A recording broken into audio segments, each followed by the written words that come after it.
Liam when he was able to be successful graduated.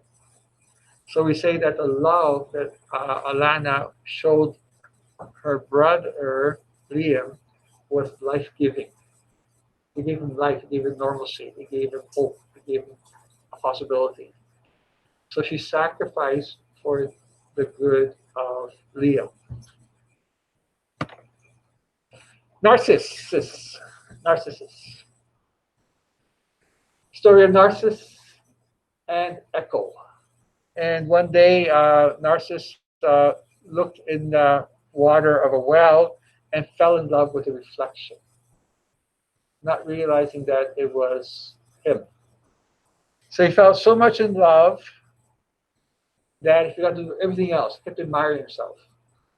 And he eventually died of thirst at the edge of the well. He could not get away from his own beauty, his own perfection. So we call this a narcissist attitude. It's a feeling of self absorption to the exclusion of all others. There's a song by, I think, Beyonce that is actually expression. When I was growing up in high school, only three people in the world that are important. And those three people are me, myself, and I, which are really the same person. And nobody else is more important than me. For Alana in the story, Liam was more important.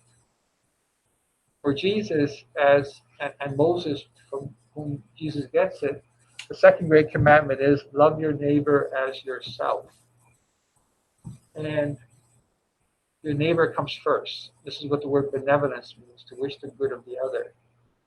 Yes, love yourself, but love your neighbor first. And by loving your neighbor, then you can love yourself.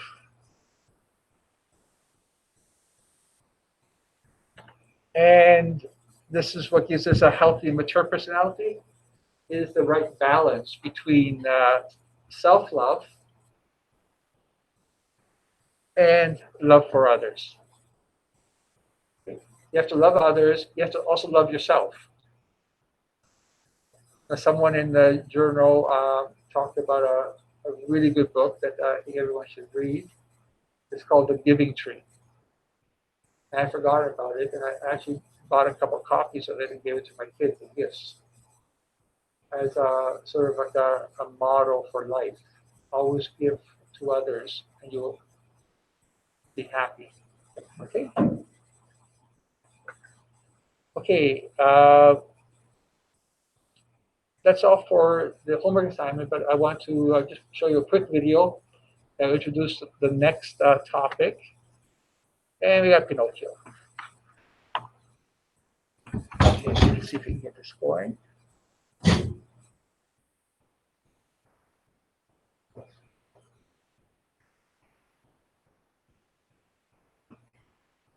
Let's talk about Grammarly, the digital writing assistant more than 20 million people use to connect their ideas to the world.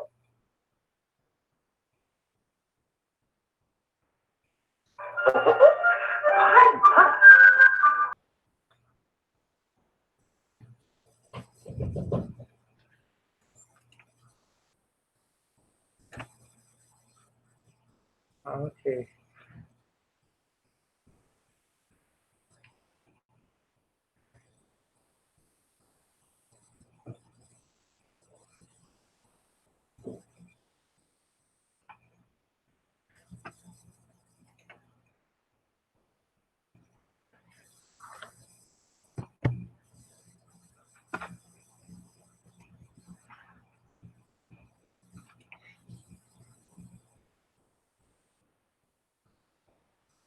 Okay, I think we're back now. Or am I still presenting? Okay.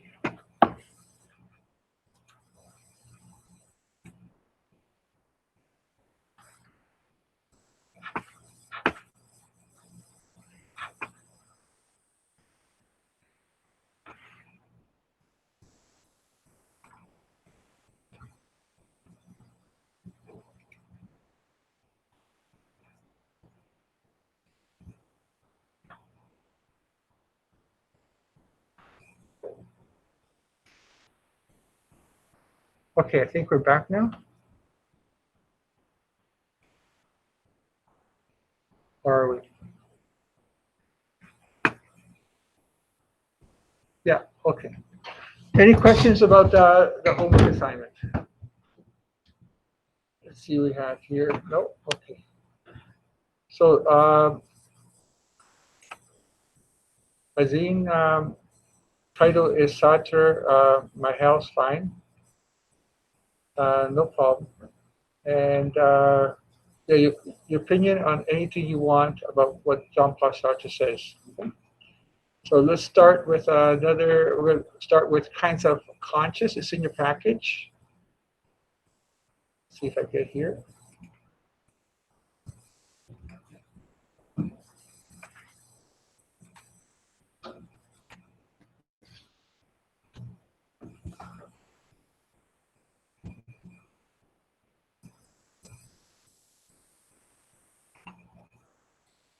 Oh, wrong one. Let's see. Okay, this is small. Okay. Okay, this is in your package. We're going to look at 4 kinds of conscience and 4 kinds of guilt. Okay. So conscious is a word that 2 words, con and science. And conscious means with knowledge. That's the philosophical, religious definition of conscience. And we're going to look at 4 different kinds of conscience. The first one is called well-formed conscience. And this conscience is formed by using the 3 sources of scripture, church, and community. So you find out information, what does the Bible say? Or what does the Quran say? Or what does the Torah say? Or what does the Bhagavad Gita say? For Christians, what does Scripture say? What does Jesus say? What does the tradition of the Christian believers, the church, say? And what does our community say? Our friends, our neighbors, our parents, our school, our government. Okay. So well-formed means to have, as an act, after an act has been committed, the conscience will be well-formed if it is honest about any guilt that it may be experiencing. Hence, at times, having a well-formed conscience entails recognizing one's own guilt. So well-formed conscience means you have all the information you need. In the movie The Insider, cigarettes were being smoked and people didn't have the right information about what was in the product.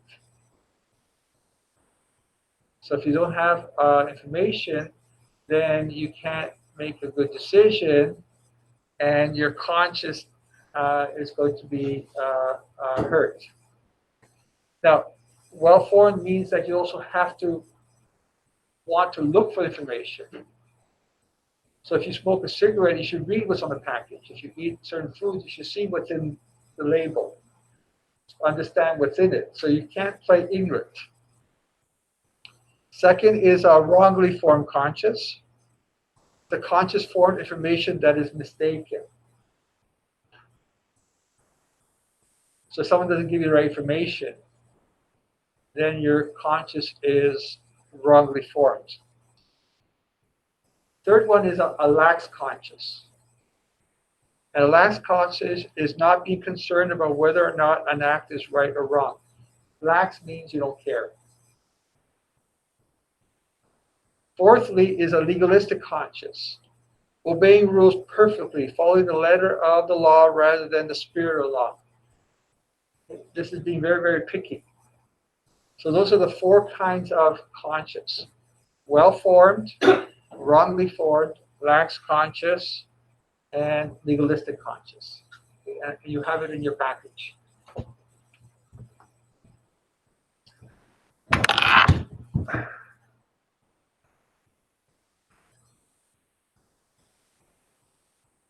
Okay, so these are your 10 situations.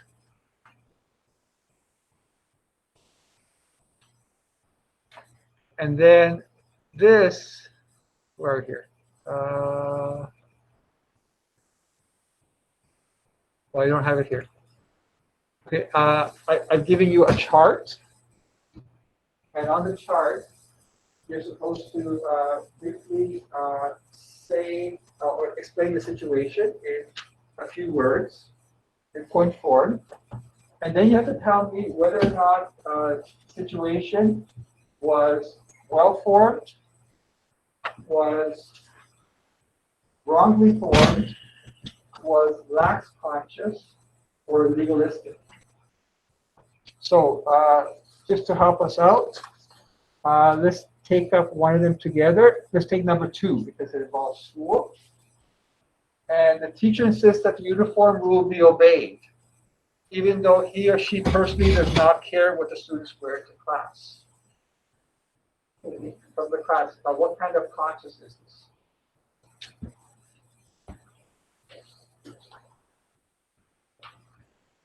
Anyone? Legalistic, yeah. So very, very picky about the rule. There was a time at St. Rob's where if you had a little white strip at the bottom of your shoe, it wasn't all black. And therefore, you got sent home. That's being very, very picky. If you had a little Nike sign on your shoes, then it's not all black. And I remember a former administrator saying you have 2 choices. Get a new pair of shoes or get a black marker and color in whatever is not black. So that's legalistic. Okay, now sometimes you can have more than one type of conscience. So let's take a look at the next one. Number 1, sorry. Herman was a German soldier who put Jewish prisoners in train boxes that eventually ended up at gas chambers where the prisoners were killed. He was told by superior officers that the prisoners were merely en route to a better concentration camp. He continued to do his job. Anyone, what kind of consciousness is from the class? Yes. Wrongly formed, correct. This is a wrongly formed conscious. He doesn't have information of where the train is going. He doesn't have information of what these people did. But this is also willful ignorance. He chooses not to know, not to find out. So you could answer for this one here as well. And that is, you could call it a lax conscience. He doesn't care. Perhaps because of his hatred towards Jews. Good riddance, they deserve it. All the anti-Semitism that was going on at the time. Who cares? They're out of here. Or he was too scared to ask questions. Too scared to say something's wrong here. He was too frightened for consequences that, in fact, if he questioned it or complained or asked too many questions, he may be found a sympathizer and himself thrown into the train off to Auschwitz. Okay, so this could be a wrongly formed or lax. So in the chart, what I'd like you to do is decide which one you think is the type of conscience, and then one sentence of point form explain some way, one sentence only, just so that you have your thinking and process working. Okay. So 2 things to do. One is briefly explain what the issue is, and then identify what kind of conscience it is. Question? Sir, do we need to email the answer to you? Sir, can you say that again? Do we need to email the answer to you?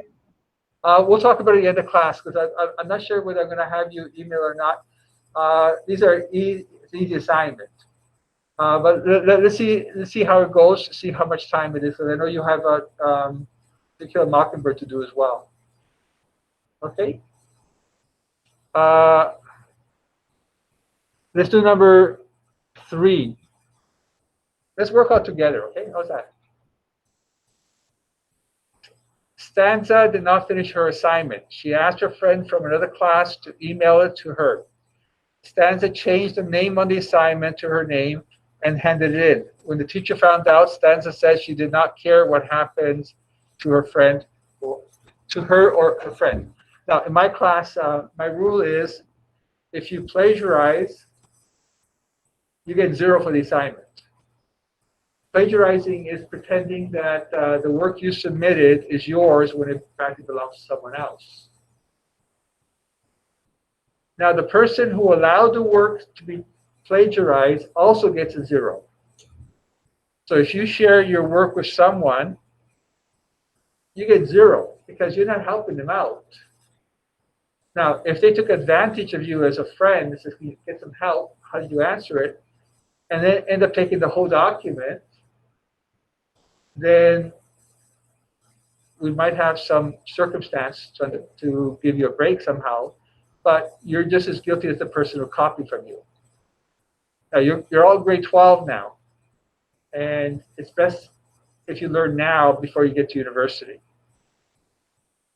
At St. Rob's, especially English, they have what's called Turnitin.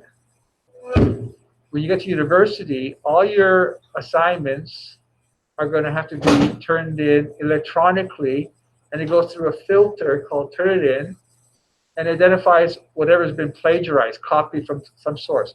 Now, you can copy information from other people, but you have to source it, a footnote or an endnote, AP something and Chicago, whatever. Okay, what you're doing is saying that this idea or this paragraph I got from Stanford University. And so you can't go to all these people and ask for permission because of copyright law. But in an assignment, if you put your source in, you are acknowledging that it's not yours. And then the question is, what do you do with it? And that's where your ideas come in after you explain. Now, true story, my son was doing a 4th-year history essay, and he, in his final copy, there's a paragraph from Stanford University. And when he handed in his final copy, you know, as all young people do, and myself included, he rushed, pulling an all-nighter, trying to get it all done, and something happened to his footnote or endnote, his sourcing of this one paragraph from Stanford. When he submitted the essay online, and then he also had to submit a hard copy as well, this is at Western University, he got a response from his teaching assistant that you plagiarized part of your essay, one paragraph. And he had to go for an academic counseling and meeting to discuss it. So fortunately for my son, he brought in his rough work. He had saved it. And he went there and says, I looked at my essay, I looked at my draft, and here is my draft, and here's Stanford, and here's the page and location. So I had it, but somehow the source got deleted in my final copy. So they looked at his rough work, and they said, okay, still let it happen again. Now my son's friend, it came back 30% plagiarized. So 1/3 of his essay was not sourced properly, and he pretended that it was his ideas and work. So they did not forgive him. So they said to him, you're getting a 0 for the assignment, and you're being put on academic probation, which means that if this happens again in any other course, in any other year, unfortunately he's a 4th year going to graduate, if it happens in any other course, you're gone. You're being kicked out of university. And once you get kicked out and expelled from Western, you can't go to York or U of T because no other Ontario university will take you. So please learn that here now at St. Rob's and don't make this mistake now and don't make the mistake later. In this case, the example is what kind of conscious? Lax, yeah. Lax conscious because she even says, I don't care. I don't care what happens to me. I don't care what happens to my friend. I try to get away with it. Okay. So number 4. Anthony was running to his first period class. A student in front of him dropped her papers all over the floor. Anthony ran past her in a hurry. Sorry, my spelling is atrocious. Not to be late for class. What is Anthony worried about? Anyone? What's Anthony worried about? Yes, be late. And at St. Rob's, if you're late 5 times, then a conduct report says. If you're 10 days late, then you're supposed to be have a consequence called the in-school consequence. At 15 times late, then there's some type of consequence where you're sent home. So Anthony was so worried about it, and therefore, what kind of conscience is this? Yes. Yeah, legalistic, and it could also be lax. He didn't care about the girl; only cared about himself. Okay. Number 5. Alice refuses to listen to her boyfriend when he says he never cheated. He says her friend was not telling the truth when she told Alice that she has slept with him. Alice breaks up with him anyway. Okay, number 5. This is wrongly formed. Okay. So whatever conscience you think it is, just give a reason for it. I'll stop there. Right? You guys good? We'll talk about it after. Okay, we've done half of them.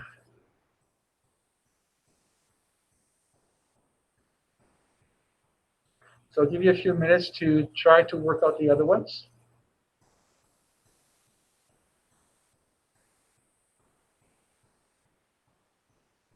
And I'll see if there's any questions.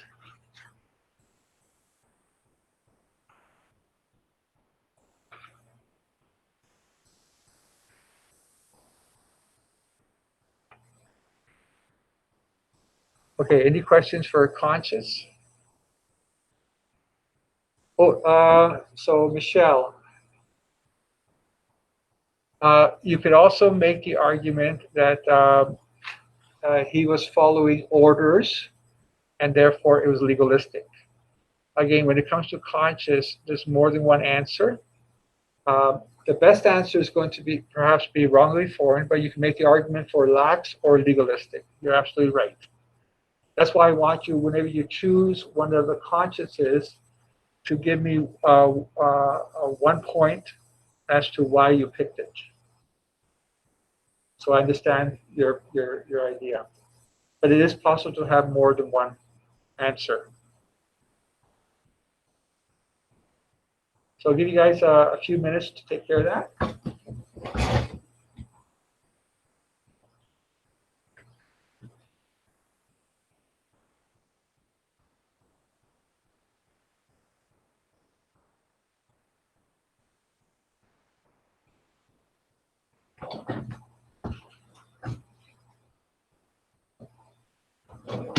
Okay, say we're going to decide on what's going to be handed or not, so hang in there. And Ben, same thing about email and the chart. We'll talk about that in a second. Okay. Okay, I'm going to go to the next chart. You can finish it in a while. So let's see here. And it's going to be guilt.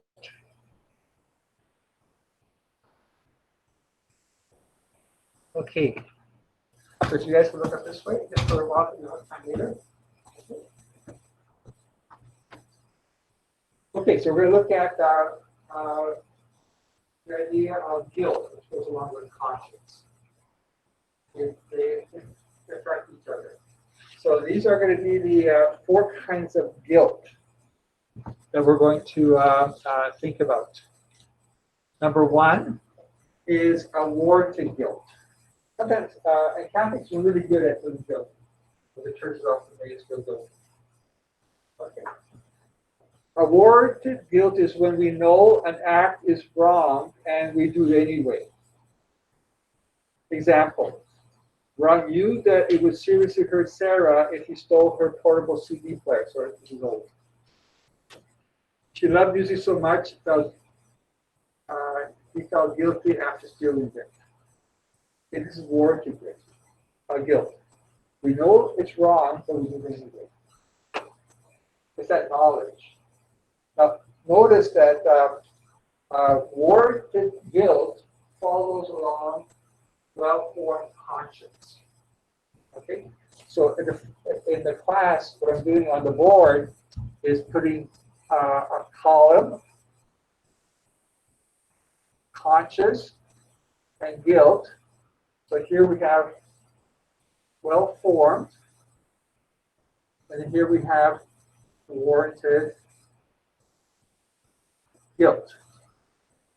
Okay? So if you have a well-formed conscious, you're always going to have a warranted type of guilt. You know it's wrong, you do it anyway, and you feel guilty about it. Okay? So there's a relationship between the conscious that we looked at and the guilt that we look at now. The second one is unwarranted.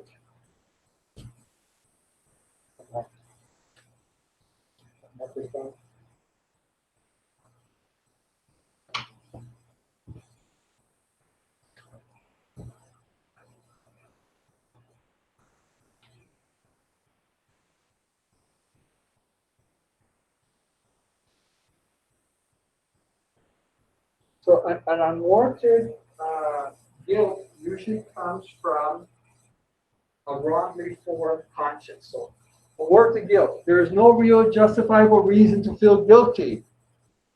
This guilt occurs when we have a wrongly formed conscience. Example, Huckleberry Finn helped Jim escape slavery and then felt guilty by helping because slavery was legal in the civil law. I don't know if any of you read Huckleberry Finn. Okay. So next is too little. And becoming accustomed to sin and therefore feeling immune to wrongdoing. This guilt occurs when we have a lax conscience.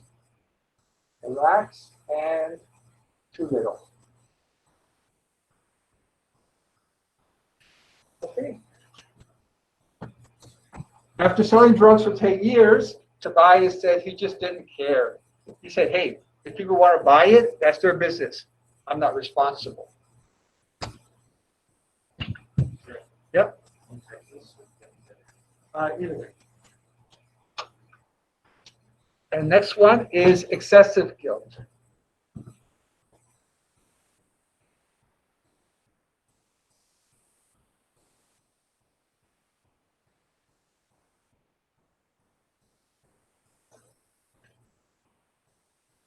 Guilt out of proportion to the severity of the wrongdoing. This guilt occurs when we have a legalistic conscience. Example, Tracy cried the first time she was late for class. She felt like she was a bad student, or she felt like she was a loser. Okay, very excessive guilt for no reason at all. Because she has a legalistic type of conscience. That she has to follow the rules right down to the letter of the law. Okay. So those are the 4 types of guilt. And let's see if I can get.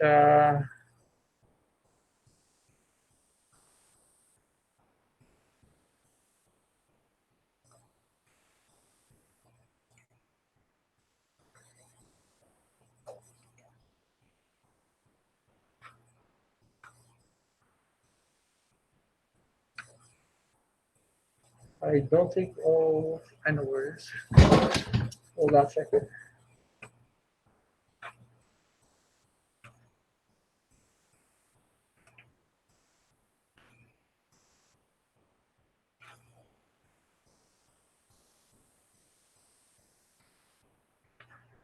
I don't think I.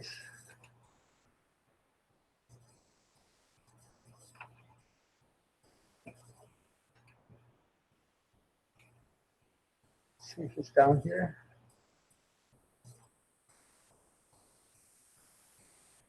I guess. Conscious. So that's going to be your charts for conscious. And these are the examples for guilt. And the same thing, you write down the one sentence for what the situation is, and then what kind of guilt, and explain. So let's look at the first one. Actually, let's look at number 2. Okay, number 1, Maria will never forgive herself for miscarrying her baby. Miscarriage, it's an awful term. It's called spontaneous abortion. It's not something that you induce yourself. It just happens because of nature. My wife and I had several miscarriages. It's the nicest thing to find that my wife was pregnant and we're going to have a baby, and then to lose the baby was horrifying. It's like a roller coaster. Really high, gonna have life, gonna have a family, and then right down to dumps. Okay, she insists there must have been some way of preventing it. In this case, we have unwarranted guilt, assuming that she did nothing to lose the baby. Again, it could be another type of guilt that you feel. Again, explain it. Anita robbed $40 from her grandmother. At a party at night, she laughed and joked about how stupid her grandmother was to trust her. Okay, anyone this way? What kind of guilt? Yes. Yeah, and what kind of conscience does she have? Nice conscience, yeah. So in this chart, all you do is write down 2 little guilt. She doesn't care about the grandmother. She just took advantage of the grandmother and stole it. Okay. Okay, next one.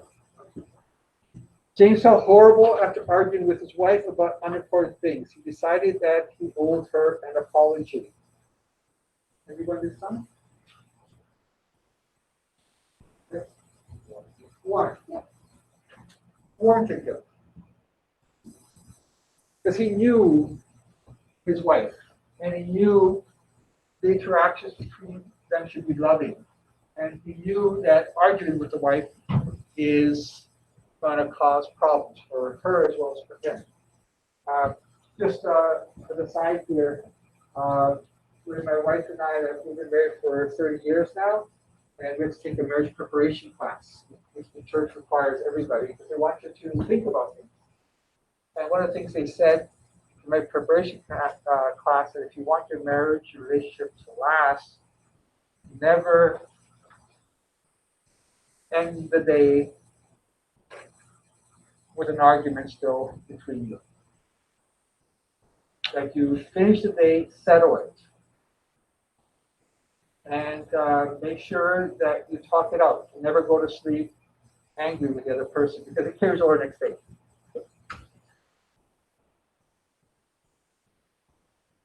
Mr. Sashi could not sleep all night because he kept remembering the look on the student's face after he had yelled at him in the classroom. This is more than one answer here. Questions? Excessive.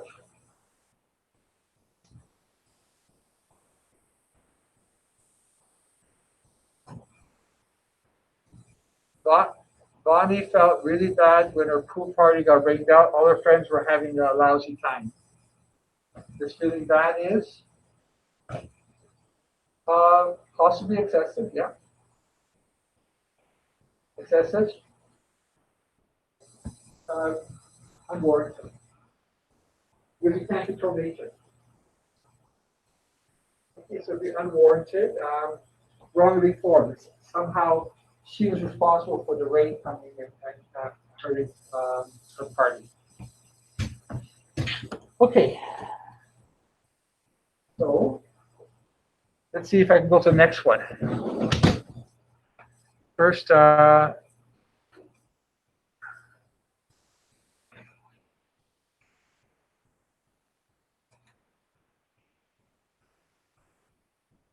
okay. Any questions from the class? Let me just check attendance first. before another phone call comes.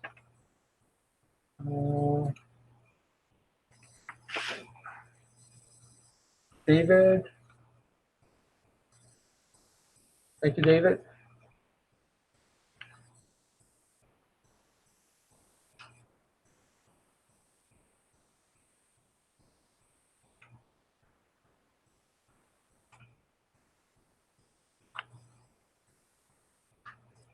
Okay.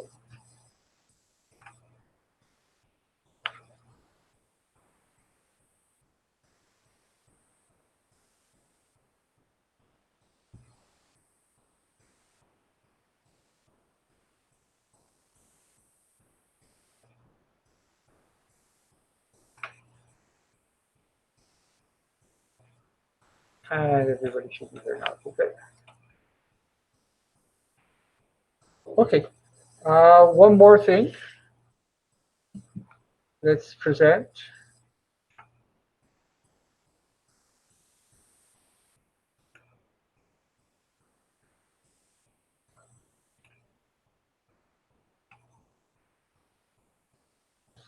Okay, here it goes. Okay, I have there are 3 parts to every moral decision. The first one's called the moral object. This means the action that is the focus of the decision, or the what. If you lie to protect your friends, the moral action is lying. I'll be with you a second, okay? If you give money to a charity, the action is giving. For those of you who have taken law at St. Rob's, this is called the actus reus, or the guilty action, or the action itself. So the moral object is the action. The intention is the why. Many times people do actions that appear to be very loving. However, they may or may not intend to be loving. Intentions are part of every moral decision.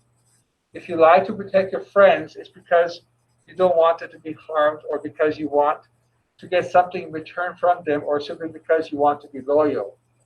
If you give money to a charity, maybe to look good to other people, because you get a tax deduction, or because you actually care about the charity and want to help its cause. In law, this is called mens rea. So 2 components of every action is what you're doing and why you're doing it. The third component is called the circumstances.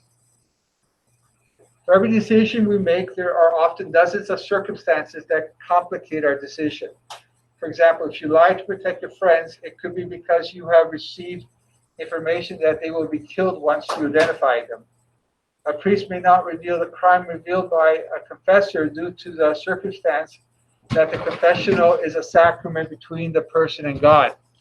You may not give money to a charity because you already give to several others, or because you have no money. These are all circumstances that can have a bearing on your decisions or judgments. So I put it down as other question mark. Okay. So the chart I gave you, I believe, is based on the 5 situations that I gave you. Okay. Sarah and Martha, Paula and Pollyann, doctor and the patient. Doctor self-prescribing medication for himself, addicted to cocaine, and you and promise not to drive your friend's car. And so what I'd like to do is explain what the moral object is, the what, the intention, why, and any circumstances. So you have that. I've sent you the chart. So I don't know if I have this down here. Let's see if it's under here. Okay, so let's take a look at these are the 5 situations. But let's look at the top here. The 2 examples first, and then that'll help you understand the 3 concepts. First one is Rania wants to please her parents, so she cheats on the exam to get a good mark. Okay, from the class, what is the moral object?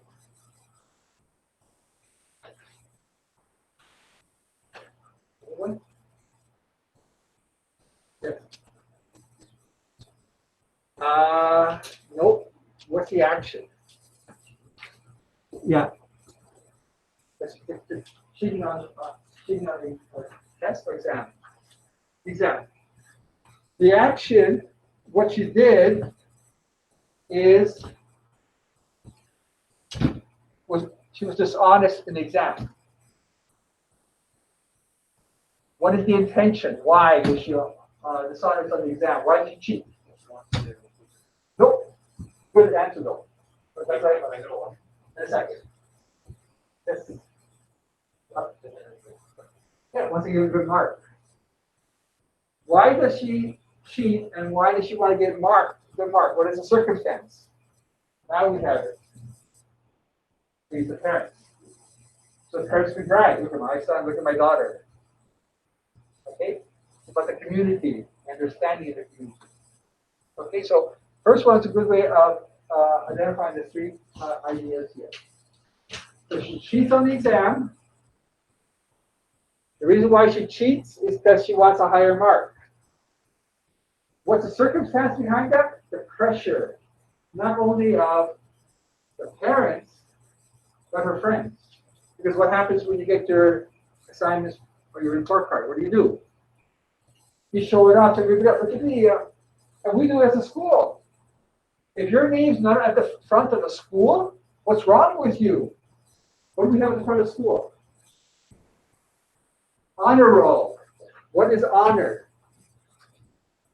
What mark do you have to obtain to get honored? 80. So if you're up there, you're 80 or up. Now, if you got 80 compared to someone who got 99, that's a big difference, but they're both honors. At my old school, you know what they did?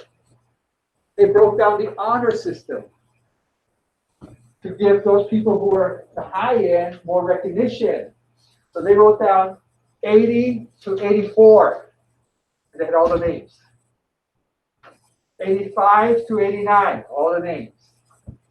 So you can go up there and you're categorized every 2, 3, or 4 marks. Your name was slotted in there. What are they doing? What's the school really doing? Telling the whole world what your mark is, what your report card mark is. You can figure out between 80 and 84 or 80 and 82. You can figure 80, 81, 82, 84. It's supposed to 95, 96, 97. They're giving you a report card. That's a violation of your confidence, your privacy. But that's how you distinguish between those are really, really honors and those are just the honors. Now, what happens if you got 79.5? Are you an honor student? No. No. That makes you a failure? Or something weird. Some people are struggling. You think at 65, that's amazing. I hated multiple choice questions in chemistry. I could not get above 60% on multiple choice questions. But give me a question that's a whole page with 5 or 6 parts, and I have to figure out all the calculations. I'll get 10 out of 10. Give me multiple choice question. I'll be lucky if I get 6 out of 10. I can't do multiple choice questions. Yes, they go now. No. Sorry. Okay. So now what I want you to do is go back to this. Right here.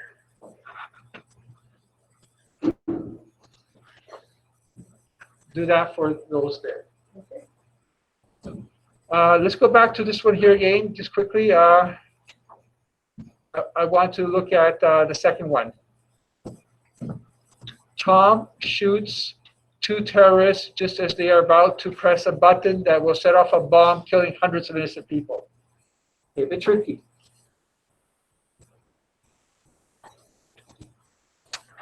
Okay, what's the action here? Shooting a rifle. What's the intention?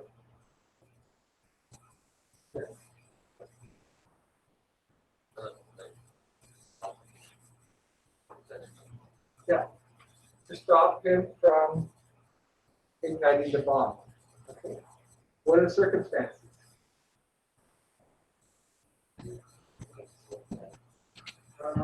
We had the bomb. What was the circumstance? Why is it so important, so crucial that his hand be dislodged from the bomb? Yeah, a lot of people involved. Were hostages. Okay. Circumstances. So where do they aim? The head or the hand?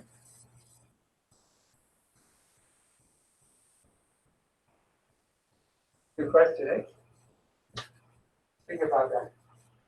Okay. So let's stop there.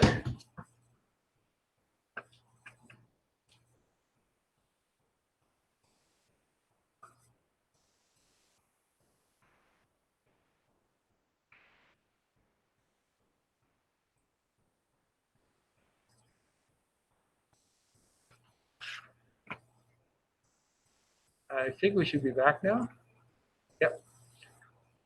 Okay, see if there's any questions, 2 questions here. I'm going to look online and see if Ms. O'Carroll has her presentation, Azine. So give me a second. Let's I'm going to ask you to do the 3 charts for me. The 4th one, don't do it because we haven't covered it. We'll be fair.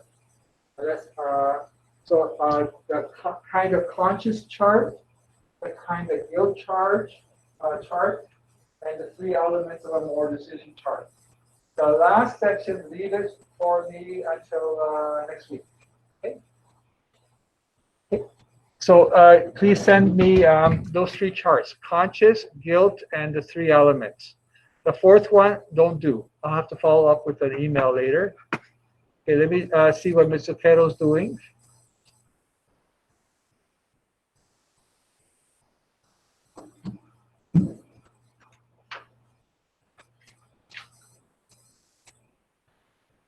Okay, so here's a link to live stream presentation.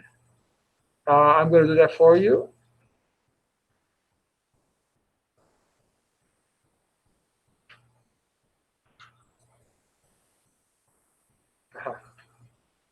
How do I do that?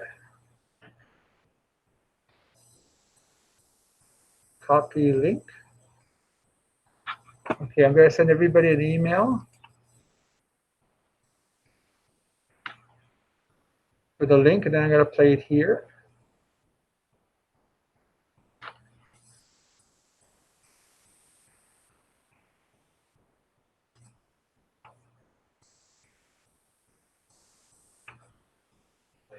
Yeah.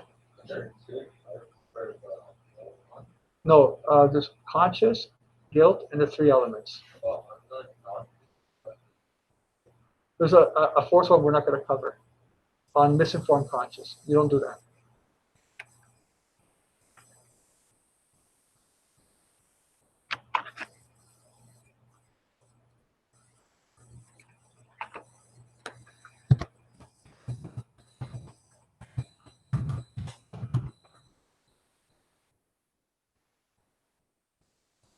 Sorry, Mr. Quero, I got your name wrong.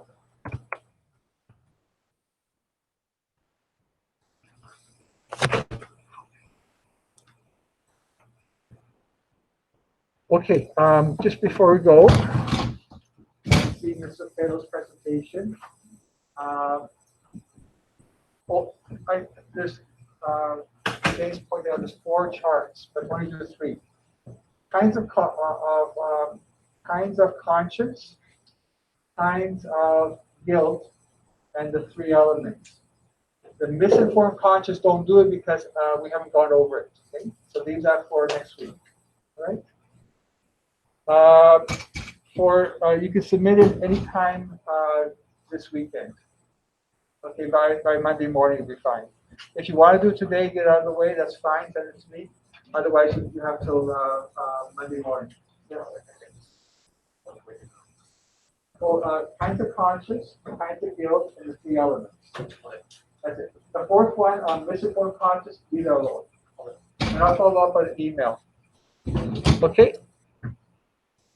So let's recharge the journal and the movie assignment are Monday's work. Yes. Say.